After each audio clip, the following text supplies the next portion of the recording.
ஸ்வர்ண பிரசன்னம், அதாவது ஸ்வர்ணம் என்பது தங்கம், பிரசன்னம் என்பது உட்கொள்வது. நமது ஆயுர்வேதத்தில் சொல்லப்பட்டுள்ள தொன்மையான நோய் எதிர்ப்பு சக்தியை அதிகரிக்கக்கூடிய ஒரு ஆயுர்வேத நோய் எதிர்ப்பு நிகழ்ச்சி என்று கூறலாம். மாதந்தோறும் புஷ்ய நட்சத்திரம் அன்று 6 மாதம் முதல் 14 வயது வரை உள்ள அனைத்து குழந்தைகளுக்கும் மருத்துவர் ஆலோசனையுடன் இந்த கோல்டன் டிராப்ஸ் வழங்கப்படுகின்றன. இதனால் குழந்தைகளின் நோய் எதிர்ப்பு சக்தியை அதிகரிக்கலாம்.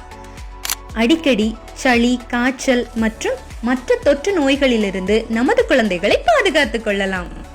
மேலும் குழந்தைகளின் நினைவாற்றல், கவனம் மற்றும் மனக்குவியம், அதாவது அட்டென்ஷன் போன்றவை அதிகரிக்கப்படுகின்றன. இதனால் ADHD மற்றும் ஆட்டிசம் நிலைகளால் பாதிக்கப்படும் குழந்தைகளுக்கு இது சிறந்த பலனை அளிக்கக்கூடியது. பசியை கட்டுக்குள் வைத்து செரிமானத்தையும் தோல் ஆரோக்கியத்தையும் மேம்படுத்தும். வரும் ஜூலை மாதம் 25ஆம் தேதி, அதாவது வெள்ளிக்கிழமை, நமது லைஃப் பிளஸ் ஆயுஷ் வைத்தியசாலை ஆதம்பாக்கம் மற்றும் அண்ணா நகரில் இந்த நிகழ்ச்சி நடைபெற உள்ளது. முன்பதிவுக்கு திரையில் காணப்படும் எண்ணை தொடர்பு கொள்ளவும்.